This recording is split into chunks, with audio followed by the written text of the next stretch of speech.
प्यारे दोस्तों, आपका फिर से स्वागत है इंटरव्यू गाइडेंस के प्रोग्राम में। पहले एपिसोड में हमने 3 प्रश्नों पर विचार किया था। आज हम एक और प्रश्न पर विचार करेंगे जो यूपीएससी के इंटरव्यू में अक्सर उम्मीदवारों से पूछा जाता है। और वो प्रश्न ये है कि आप अपनी 5 खूबियां बताइए और 5 कमियां बताइए। खूबियां यानी कि स्ट्रेंथ, कमियां यानी कि वीकनेसेस। तो ये प्रश्न क्योंकि बहुत जनरल सा है और आमतौर पर हर व्यक्ति पर एक खतरा रहता ही है कि उससे पूछ लिया जाएगा, इसलिए आपको थोड़ा सा सोच लेना चाहिए कि इस प्रश्न का उत्तर हमें कैसे देना चाहिए। वो लोग अक्सर कहते हैं कि 5 बताइए। इसका मतलब ये नहीं होता कि 5 ही बतानी है। इसका बेसिक मतलब ये है कि बात शुरू करने के लिए एक संख्या वो रख लेते हैं, कभी 3, कभी 5, कभी 4, कभी 2, कुछ भी कह सकते हैं।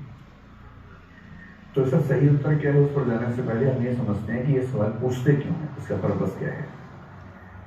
देखिए, इंटरव्यू बोर्ड का उद्देश्य है आपके व्यक्तित्व को समझना, जानना, और आपके व्यक्तित्व को समझने के लिए उनके पास कुछ तरीके हैं। एक तरीका तो ये है कि वो अपने आप कुछ प्रश्नों का निर्माण करें, वो प्रश्न पूछें, उन प्रश्नों के उत्तर से आपका व्यक्तित्व टटोलें, उसको नापें। दूसरा तरीका जो कि ज़्यादा आसान होता है इंटरव्यू बोर्ड के लिए, और मतलब वो चाहते हैं कि उनके ऊपर बोझ कम हो जाए, वो कुछ ऐसे प्रश्न पूछते हैं कि जिसके उत्तर में आप खुद ही ऐसे हिंट दें जिससे वो आगे बात बढ़ा सकें। और ये वाला जो प्रश्न है, इसके 2 फायदे होते हैं। एक तो आपका खुद अपने व्यक्तित्व के बारे में क्या असेसमेंट है वो पता लग जाता है, और दूसरा जब आप 5 खूबियां या 5 कमियां बताएंगे अपने बारे में, तो उन्हीं में से 1 या 2 को वो मार्क कर लेते हैं, फिर उस पर आपसे लंबी बात करते हैं ताकि आपके व्यक्तित्व की ठीक से गहराई को जान सकें, समझ सकें। तो इन प्रश्नों में क्या क्या हमें सावधानी बरतनी चाहिए, क्या इसमें गलतियां हो सकती हैं जिनको हम ध्यान रखें, थोड़ा सा देख लेते हैं। पहली बात हमने डिस्कस कर ली कि ये प्रश्न पूछे जाने की वजह क्या है। दूसरी बात कि इसको किस अप्रोच से हम टैकल करें इस प्रश्न को। मेरा अपना अनुभव ये है बहुत सारे मॉक इंटरव्यूज का कि जब हम अपनी कमियां बताते हैं तो कई बार कुछ ऐसी कमियां बोल बैठते हैं जो इंटरव्यू में कम से कम आपके बारे में अच्छा परसेप्शन नहीं बनाती। खूबियां बताते हैं, स्ट्रेंथ बताते हैं, तो वैसी स्ट्रेंथ कई बार बोल बैठते हैं जिससे लगता है कि हम मनुष्य नहीं है, देवता हैं, और हमारा अवतार किसी खास पर्पस के लिए जमीन पर हुआ है। तो खुद को इतना महान मत बताइए इंटरव्यू बोर्ड में कि मेंबर्स को डाइजेस्ट ना हो। खुद को अपनी कमजोरियां बताते समय इतना खराब मत बताइए कि मेंबर्स को ये लगने लगे कि ऐसे व्यक्ति को हम सिलेक्ट क्यों करें। तो सवाल है कि ऐसे प्रश्न का उत्तर देने में क्या रेंज हो हमारी, किस तरह की अच्छाइयाँ, किस तरह की बुराइयाँ हम सोचें। तो इस पर हम थोड़ी सी बात कर लेते हैं कि 5 खूबियाँ क्या हो, 5 कमियाँ क्या हो। अच्छा, ये भी है कि जब वो 5 कहेंगे तो इसका मतलब ये नहीं है कि 5 सुनेंगे भी। वो कहेंगे 5 खूबियाँ बताइए। हो सकता है कि आप जैसे ही 1 बोलें या 2 बोलें, दूसरे वाली ही मान लीजिए उनको अपीलिंग लग गई, तो हो सकता है कि वो उसके बाद आपसे ना सुने और उस दूसरी पर ही बात करना शुरू करें। बात कर लेगा तो बहुत दूर तक आपको ले जाए। तो अब जो भी बोलें ठोस बोलें। आप 5 के बदले अगर 3 बता के चुप हो जाएं कि सर मैं और नहीं सोच पा रहा हूँ, या मैडम मैं और नहीं सोच पा रहा हूँ, तो कोई दिक्कत नहीं। हो सकता है वो आपको एनकरेज करेंगे, नहीं थोड़ा और सोच के बताइए, थोड़ा और याद करके बताइए, तो बता दीजिए। लेकिन अगर 2-3 भी ठीक से बताएंगे तो मान के चलिए कि बात उसी पर आगे बढ़ेगी और इसमें उनको कोई आपत्ति नहीं होती कि आपने 5 नहीं बताई हैं, 3 ही बताई हैं। सबसे पहली बात, खूबियाँ बताते समय क्या ध्यान रखें। मैंने पहली बात आपसे ये कही कि ऐसी खूबी मत बताइए। ये मैं केवल अभी आपको संकेत कर रहा हूँ कि जो बेसिक अप्रोच आपकी होनी चाहिए ऐसे प्रश्न में, वो क्या होनी चाहिए। पहली बात, खुद को देवता या महान व्यक्ति के रूप में पेश ना करें। तो देवत्व से बचें और महानता से बचें। यानी कि ऐसी बातें ना बोलें कि लगने लगे कि महात्मा गांधी के बाद नंबर 2 पर जो व्यक्ति देश में है उससे जन्म हो गया है फाइनली। यानी ये कहना कि मैं किसी गरीब व्यक्ति को या किसी वंचित व्यक्ति को देख नहीं पाता हूँ, मेरा मन करता है कि मैं उसके लिए क्या नहीं कर दूँ, मैं रात दिन उनके लिए सोचता रहता हूँ, ऐसी बात बोलने से बचता हूँ। मैं दीन दुखियों की, बड़े बूढ़ों की, या जो बच्चे पढ़ाई नहीं कर पा रहे उनकी हेल्प करने को इतना आतुर रहता हूँ कि मैं भी पढ़ाई भूल जाता हूँ, ऐसी बात मत कहिए।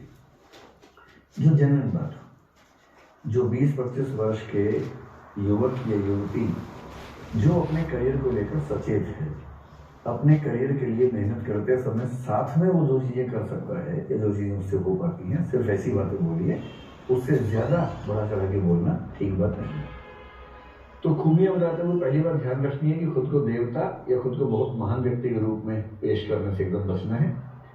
दूसरी बात ये भी ध्यान रखनी है इसी में कि जब अपनी अच्छाई बताएंगे तो अच्छाई का अतिरेक जो होता है, अच्छाई एक सीमा से ज़्यादा जब बढ़ जाती है तो वो अपने आप में कमजोरी बन जाती है। जैसे कोई अगर ये कहे, मतलब मैं कहना चाह रहा हूँ कि अपनी अच्छाई की बात करें तो उसका मात्रा का ध्यान रखें, उसकी क्वांटिटी का, इंटेंसिटी का ध्यान रखें, बहुत ज़्यादा मात्रा में ना हो जाए। जैसे कोई अगर ये कहे कि मैं बहुत सेंसिटिव हूँ, मैं बहुत संवेदनशील हूँ किसी के प्रति भी, समाज की किसी भी समस्या के प्रति, तो संवेदनशीलता एक सीमा पे बहुत अच्छी बात है, कंपैशन होना चाहिए, एम्पैथी होनी चाहिए। पर यदि आप ओवर सेंसिटिव हैं तो इसमें यह नहीं है कि शायद आप उतना अच्छा काम कर ही नहीं पाएंगे, क्योंकि आपकी सेंसिटिविटी ही आपकी सीमा बन जाएगी। तो जब भी कोई गुण बताएं तो उसमें ये ध्यान रखें कि मात्रा बहुत ज़्यादा ना हो जाए। अब सवाल है कि कैसे गुण बताएं, और उसकी अप्रोच का सबसे सिंपल तरीका है कि जो सिविल सर्विस वैल्यूज हैं, आमतौर पर उन वैल्यूज के बेस पर कुछ रास्ता निकाल लीजिए। और सिविल सर्विस वैल्यूज क्या है, आपने एथिक्स वाले पेपर में यानी कि जीएस पेपर 4 में उस टॉपिक को पढ़ा ही होगा। सिविल सर्विस वैल्यूज के अलावा कुछ और क्रिएटिव किस्म की जो चीजें हो सकती हैं उनको अपनी अच्छाइयों में शामिल कर सकते हैं। मसलन एग्जाम्पल के लिए हम सिविल सर्विस वैल्यूज से शुरू करें, कमियों को बाद में देखते हैं, पहले खूबियों को देखें। तो यदि कोई आपसे कहे कि आपकी खूबियां क्या हैं, खूबियों का एक सोर्स है सिविल सर्विस वैल्यूज। आप अब ये कहना कि मैं बहुत ईमानदार हूँ, मैं बहुत इंटीग्रिटी वाला व्यक्ति हूँ, ये तो खुद बोलना उतना अच्छा नहीं लगेगा, लेकिन जो बाकी चीजें हैं उनकी बात कर लें। आप कह सकते हैं कि मेरे अंदर ऑब्जेक्टिविटी ठीक ठाक मात्रा में है या न्यूट्रलिटी ठीक ठाक मात्रा में है, ऐसी बात कह सकते हैं। इसका मतलब है कि मैं किसी भी विषय पर निर्णय करने से पहले तटस्थ होकर उसके सारे पक्षों को न्यूट्रल होकर समझ पाता हूँ और उसके बाद जजमेंट करता हूँ। मैं प्रभावित नहीं होता किसी इस वजह से कि कोई पक्ष मेरे नजदीक है, कोई पक्ष मेरे विपरीत है, मैं प्रभावित हो जाऊं। ये क्वालिटी है जिसको बोलते हैं नेचुरल जस्टिस वाली क्वालिटी, कि नेचुरल जस्टिस के प्रिंसिपल्स, जिसका जैसे कि एक प्रिंसिपल है कि बिना दोनों पक्षों को सुने फैसला नहीं करना चाहिए, या एक प्रिंसिपल ये है कि जो व्यक्ति किसी मामले में एक पार्टी है, एक पक्ष है, वह खुद उस मामले का जज नहीं होना चाहिए, और जज को न तो पार्टी होना चाहिए न ही किसी पार्टी से किसी भी तरीके से लाभ या हानि के मामले में जुड़े होना चाहिए। तो जो व्यक्ति तटस्थ होकर जजमेंट कर सकता है वो व्यक्ति सिविल सेवक बनने के लिए अच्छा है, ये सामान्य सी बात है। आप इसी बात को आगे जोड़ के बोल सकते हैं कि मेरी डिसीजन मेकिंग की जो एबिलिटी है वो अच्छी है। डिसीजन मेकिंग की एबिलिटी में दो ही चीजें होती हैं। पहली चीज होती है कि आप क्विक डिसीजन मेकिंग कर पाते हैं या नहीं। तो आप कहिए कि मैं डिसीजन मेकिंग में बहुत ज़्यादा समय नहीं लेता हूँ, मैं उपलब्ध समय में डिसीजन मेकिंग करने में सक्षम रहता हूँ। और डिसीजन मेकिंग का दूसरा पक्ष यही होता है कि आप कितना तटस्थ होकर, ऑब्जेक्टिव होकर सही डिसीजन ले पाते हैं। तो क्विक होना और सही निर्णय करना, ये दोनों क्षमताएं आपकी हैं। ये सारी की सारी बातें एक गुण के रूप में या दो गुणों के रूप में आप कह सकते हैं। एक बात तो ये हो गई। तीसरी बात आप ये कह सकते हैं कि मैं बहुत हार्ड वर्किंग हूँ। बस एक बात का ध्यान रखिएगा कि जितने गुण आप बताएंगे, एक तो जो गुण बताएं और जो अपनी सीमाएं बताएं, उनकी लिस्ट ठीक से बनाइएगा, उनमें कॉन्ट्राडिक्शंस ना हो। जैसे अवगुणों में या कमियों में एक कमी होती है कि मैं बहुत चुस्त नहीं हूँ, मैं थोड़ा सुस्त हूँ, लेजी हूँ, कई लोग ऐसा बोलते हैं। ठीक है, कोई दिक्कत नहीं बोलने में, लेकिन यदि आप अपने गुणों में हार्ड वर्किंग बता रहे हैं और कमियों में लेजीनेस बता रहे हैं तो कॉन्ट्राडिक्शन है। तो जो लिस्ट आप तैयार करेंगे अपनी शक्तियों की, खूबियों की, और जो लिस्ट तैयार करेंगे अपनी सीमाओं की, वीकनेसेस की, उसमें कॉन्ट्राडिक्शंस ना हो, ये देख लेना आपकी जिम्मेदारी है, उसको ध्यान से देख लीजिएगा। तो आप हार्ड वर्किंग हैं, ये अच्छी बात है, इसको आप पेश कर सकते हैं। और दूसरी बात हमेशा ध्यान रखिए, जो भी गुण या सीमा बताएं, ये मान के चलिए कि जैसे ही आप बोलेंगे वो सवाल पूछेंगे आपसे। आपने कहा कि सर मैं हार्ड वर्किंग हूँ, या मैडम मैं हार्ड वर्किंग हूँ, कहेंगे अच्छा एग्जाम्पल दीजिए कि आपने कब हार्ड वर्क किया है। तो हर गुण या सीमा जो आप वहां पर बताने वाले हैं, उसके कम से कम एक या दो लाइफ एग्जाम्पल्स, अपने ही जीवन के एग्जाम्पल्स सोच के रखिएगा। ऐसे एग्जाम्पल्स आपके जीवन में होंगे ही, नहीं है तो सोच के बना लीजिए, उसे गढ़ लीजिए, क्योंकि हर व्यक्ति के जीवन में ऐसी घटनाएं घटती हैं, कोई खास बात नहीं है। लेकिन वहाँ रेडिली अवेलेबल एग्जाम्पल्स आपके पास हो, तुरंत आप जवाब दे सकें, ये जरूरी है। वहाँ सोचने का बहुत स्कोप नहीं होता है, पहले से तैयार रखेंगे तो अच्छा होगा। इसके अलावा ये तो एक स्थिति हुई जो आपकी इंटेलेक्चुअल स्टेटस है, objectivity, neutrality, non partisanship, national justice, decision making ability, ये तो आपके इंटेलेक्ट को शो करने वाली चीजें हैं, आईक्यू को शो करती हैं। हार्ड वर्किंग ये शो करता है कि आप बड़े मेहनती हैं, कर्मठ किस्म के इंसान हैं, तो आपके एक्शंस के बारे में है। हार्ड वर्किंग के साथ में अगर दोनों को मिला के कहें तो आप कह सकते हैं कि सर मैं एक अच्छा प्लानर हूं, तो मेरी प्लानिंग काफी अच्छी है, प्लस मेरा एग्जीक्यूशन भी काफी अच्छा है, कि मैं अच्छी प्लानिंग कर लेता हूं और उसे एग्जीक्यूट भी ठीक से कर लेता हूं। दुनिया में बहुत सारे लोगों की समस्या ये है कि वो प्लानिंग नहीं करते, सीधे एग्जीक्यूट करते हैं। वो ठीक से सोचे कि मुझे क्या करना है, कैसे करना है, मेरे पास रिसोर्सेज क्या है, टाइम कितना है, इतने टाइम में, इतने रिसोर्सेज में मैं अपने सारे क्षमताओं का अनुकूलतम प्रयोग कैसे कर सकता हूं कि मैं उस उद्देश्य को हासिल कर लूं जो मुझे हासिल करना है। एक अच्छी प्लानिंग है। तो दुनिया के बहुत सारे लोग हैं जो प्लानिंग नहीं करना जानते, वो सीधे एग्जीक्यूट करना चाहते हैं। दुनिया के बाकी जो लोग हैं उनमें से बहुत सारे ऐसे हैं जिनको प्लानिंग बहुत शानदार करनी आती है, एग्जीक्यूट करना नहीं आता है। ऐसा कहा है एक मैनेजमेंट के गुरु ने कि planning means the half work is done.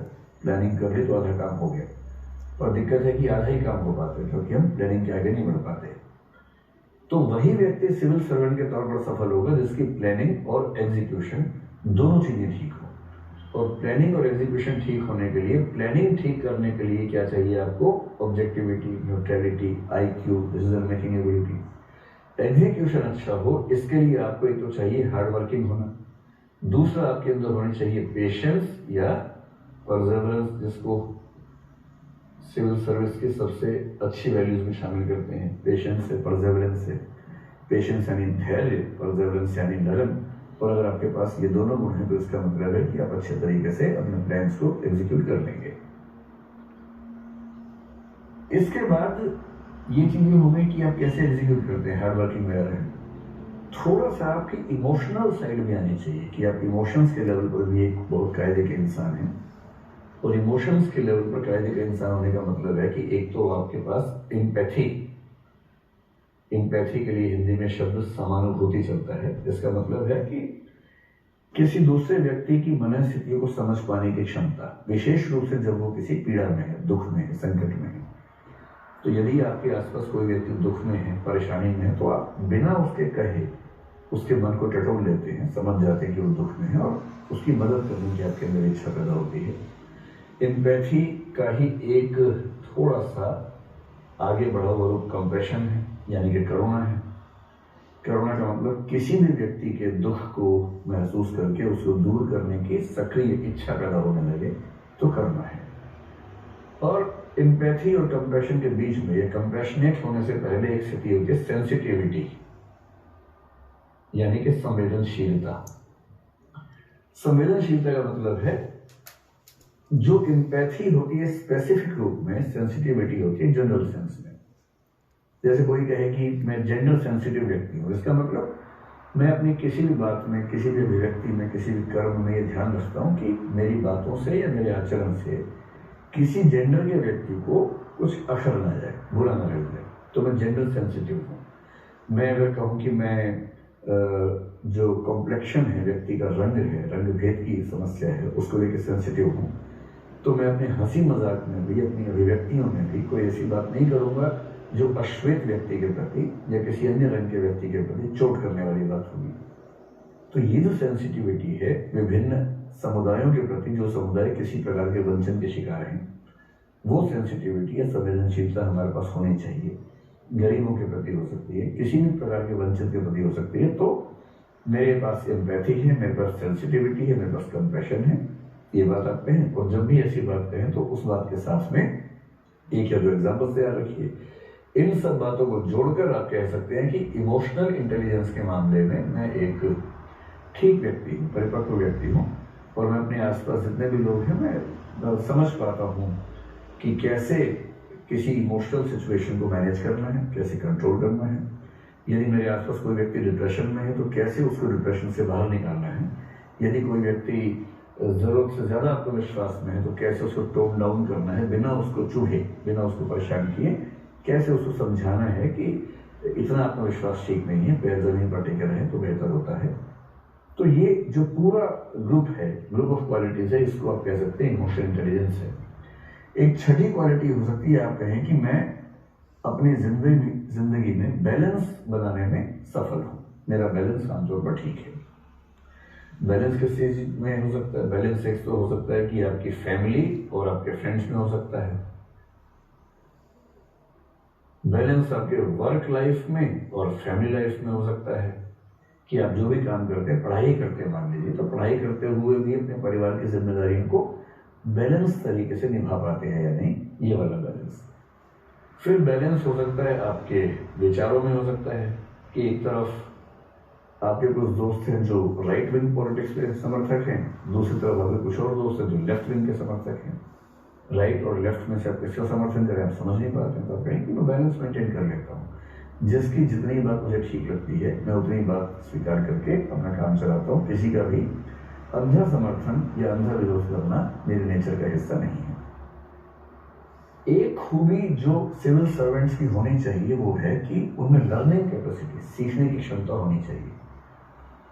कुछ लोग हवा में उड़ते हैं ये सोचकर कि जितना ज्ञान उनके पास है उतना ज्ञान दुनिया में किसी के पास नहीं है और अब किसी और ज्ञान का स्कोप बचा नहीं उनके पास। ऐसे व्यक्तियों की एक लिमिट होती है, वो उसके आगे बढ़ नहीं पाते हैं। तो किसी भी व्यक्ति को क्विक और एविड लर्नर होना चाहिए कि मेरे भीतर सीखने की बहुत इच्छा रहती है, मैं बहुत ज़्यादा सीखना चाहता हूँ, मैं तेज़ी से सीखता हूँ, नई नई चीज़ सीखता हूँ। और क्विक लर्नर वही होगा जिसके भीतर क्यूरियोसिटी होगी, यानी कि जिज्ञासा होगी। तो मेरे पास जिज्ञासा है, क्यूरियोसिटी है, नई नई चीज़ें सीखना चाहता हूँ। जो भी नई चीज़ें आती हैं, विशेष रूप से अगर आप तकनीक की बात कर देंगे, I am a learner and I wish to learn technology. जो भी नई टेक्नोलॉजी आती है, जिस टेक्नोलॉजी का संबंध मेरे जीवन से हो सकता है या मेरे परिवार के जीवन से हो सकता है या मेरे काम से हो सकता है, मैं उस टेक्नोलॉजी को देखकर बचने का प्रयास नहीं करता, बल्कि मैं उसको सीखने की इच्छा रखता हूँ। और जैसे मैं उसको सीखता हूँ तो मुझे समझ में आता है कि उससे मेरा काम या उससे मेरा जीवन कैसे बेहतर होता है। बस ध्यान रखिएगा, जैसे ही आप ऐसा कहेंगे वो आपसे पूछेंगे कि आपने कौन सी लेटेस्ट 2-3 टेक्नोलॉजी सीखी है। वो इंटरनेट की भी हो सकती है, किसी ऐप का नाम बता सकते हैं कि मैंने जिस दिन से इस ऐप को डाउनलोड किया है, इस ऐप में ये फंक्शंस होते हैं और इससे मेरी ज़िंदगी काफ़ी आसान हो गई है। मैंने गूगल असिस्टेंट को यूज़ करना शुरू कर दिया, उससे मेरे काफ़ी सारे काम अपने आप हो जाते हैं, मुझे नहीं करने पड़ते हैं। ऐसा कोई भी जो भी आपने लेटेस्ट चीज़ सीखी हो, अपनी जो कोई ऐप हो या इंटरनेट की कुछ और हो, उसका जिक्र कर सकते हैं। इन सब के अलावा एक आध बात और करना चाहें तो जो एक क्वालिटी सिविल सर्वेंट में होनी चाहिए वो है टॉलरेंस। इस टॉलरेंस को आप चाहें तो पेशेंस और परसेवरेंस के साथ भी लिख सकते हैं। टॉलरेंस कि मैं सहनशील व्यक्ति हूं।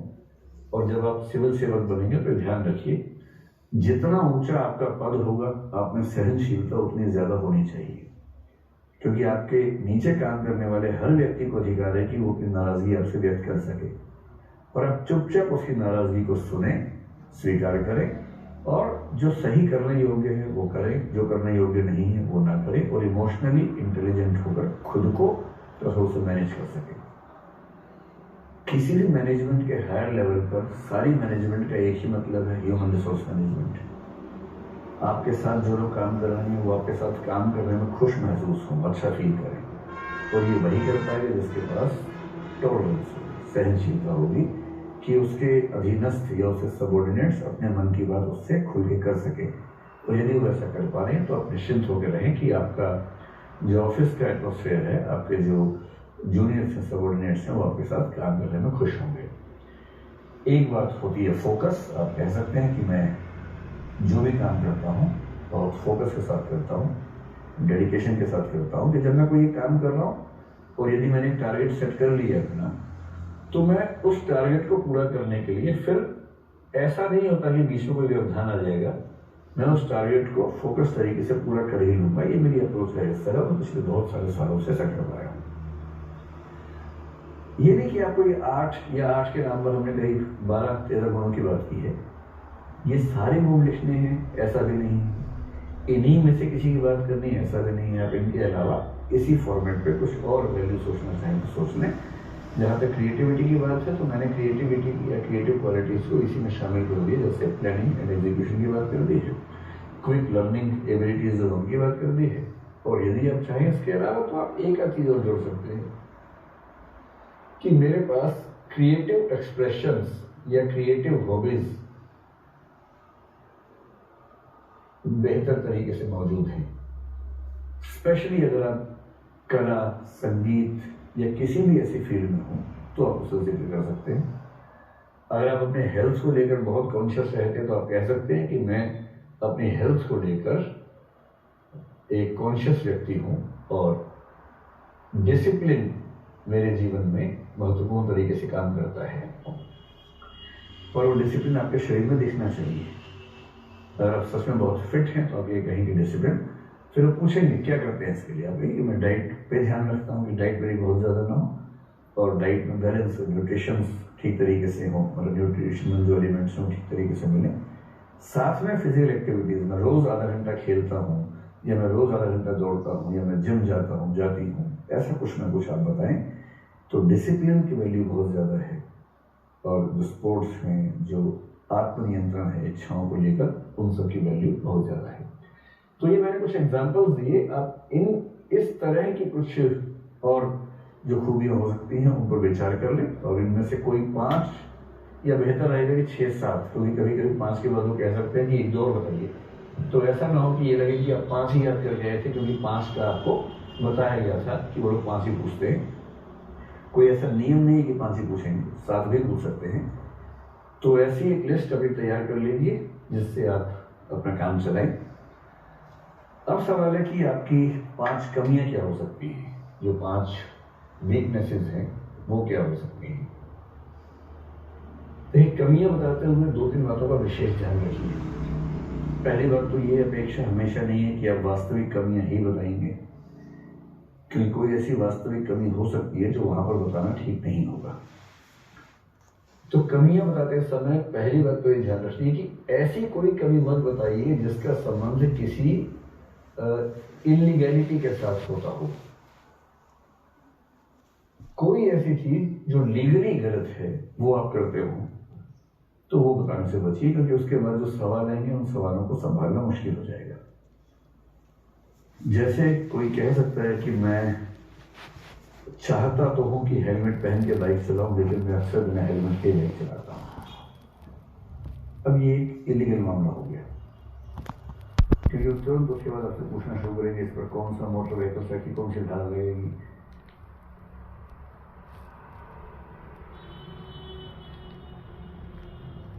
Thank you so much. ऐसे ही वीडियो देखने के लिए, मोटिवेशन वीडियो देखने के लिए हमें लाइक करें, शेयर करें, सब्सक्राइब करें। Thank you so much.